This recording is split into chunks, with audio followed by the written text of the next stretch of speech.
The Legend of Ra and Isis, or the Secret Name of Ra, from the Turin Papyrus. French and German translations of it were published by Lefébure and Wiedemann.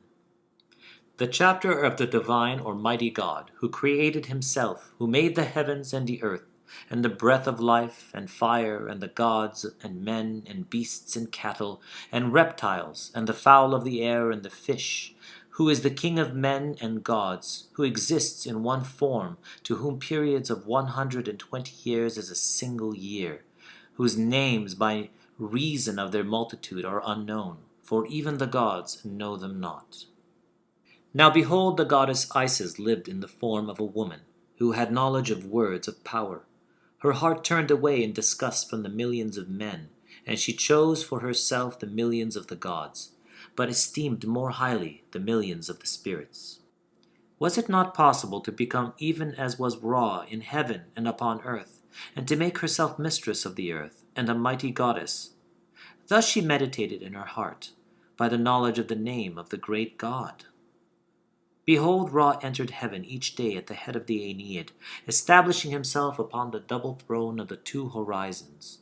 Now the Divine One had become old. He dribbled at the mouth, and he let his emissions go forth from him upon the earth, and his spittle fell down upon the ground. Now this Isis kneaded the spittle in her hand with some dust, and she fashioned it in the form of a sacred serpent, and made it to have the form of a dart, so that none might be able to escape alive from it.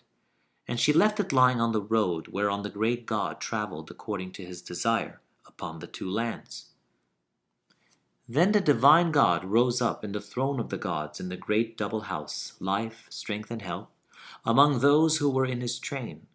And as he journeyed on his way according to his daily need, the divine serpent shot its fang into him, and the living fire was departing from the god's own body.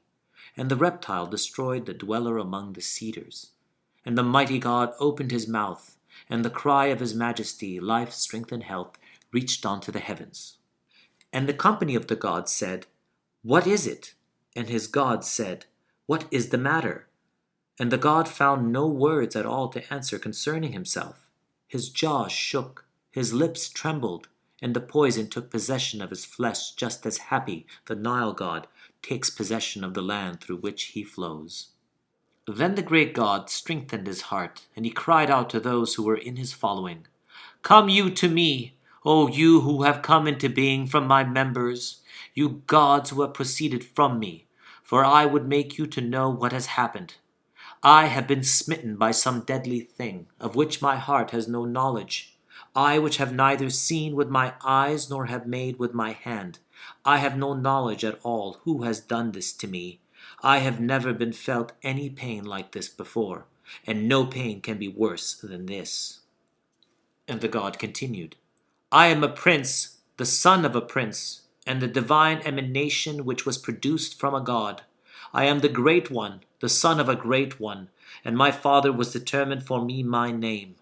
I have multitudes of names, and I have multitudes of forms, and my being exists in every god. I have been invoked by Temu and Heru Hekenu. My mother and my father uttered my name, and they hid it in my body at my birth, so that none of those who would use against me the words of power might succeed in making their enchantments have dominion over me. I had come forth from my throne to look upon that which I made. I was making my way through the two lands which I had made, when a blow was aimed at me, but I know not of what kind. Behold, is it fire? Behold, is it water? My heart is full of burning fire, my limbs are shivering, and my members have darting pains in them. Let there be brought to me my children, the gods, who possess words of magic, whose mouths are cunning in uttering them, and whose powers reach up to the heaven. Then his children came unto him, and every god was there with his cry of lamentation. And Isis came with her words of magic, and the place of her mouth was filled with the breath of life. For the words which she puts together destroys diseases, and her words make to live those whose throats are choked by death. And she said, What is this, O divine Father? What is it? Has a serpent shot his venom into you? Has a thing which you have fashioned lifted up its head against you? Verily it shall be overthrown by beneficent words of power, and I will make it to retreat in the sight of your rays. The divine God opened his mouth, saying, I was going along the road and passing through the two lands of my country, for my heart wished to look upon what I had made, when I was bitten by a serpent which I did not see. Behold, is it fire? Behold, is it water? I am colder than water, and I am hotter than fire. All my members sweat, I myself quake. Mine eye is unsteady, I cannot look at the heavens, and water forces itself on my face as in time of the inundation. And Isis said to Ra, O my divine father, tell me your name, for he who is able to pronounce his name lives. And Ra said, I am the maker of heavens and earth. I have knit together the mountains, and I have created everything which exists upon them. I am the maker of waters. I have made Meteor to come into being. I have made the bull of his mother. I have made the joys of love to exist, and I am the maker of heaven. And I have made to be hidden the two gods of the horizon, and I have placed the souls of the gods within them. I am the being who opens his eyes, and the light comes. I am the being who shuts his eyes, and there is darkness. I am the being who gives the command on the waters of happy the Nile to burst forth. I am the being whose name the gods know not. I am the maker of the hours and the creator of the days. I am the opener of the festivals and the maker of the floods of water.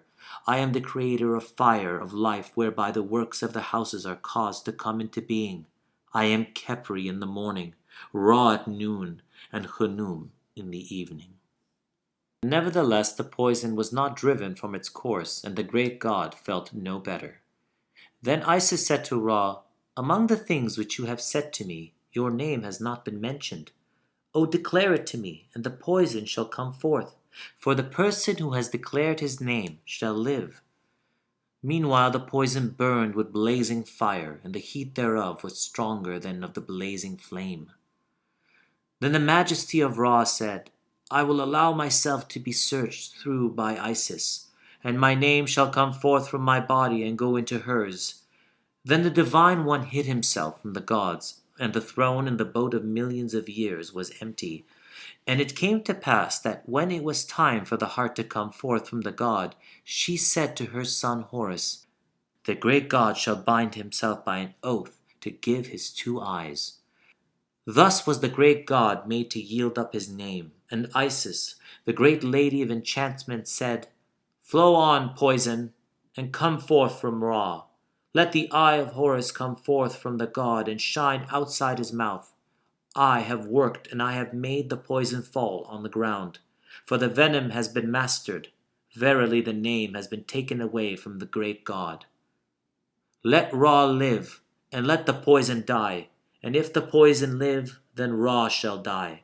And similarly, a certain man, the son of a certain man, shall live, and the poison shall die. These were the words which spoke Isis, the great lady, the mistress of the gods, and she had knowledge of Ra in his own name. For healing, the above words should be said over an image of Temu, and an image of Heru Hekenu, and over an image of Isis, and an image of Horus.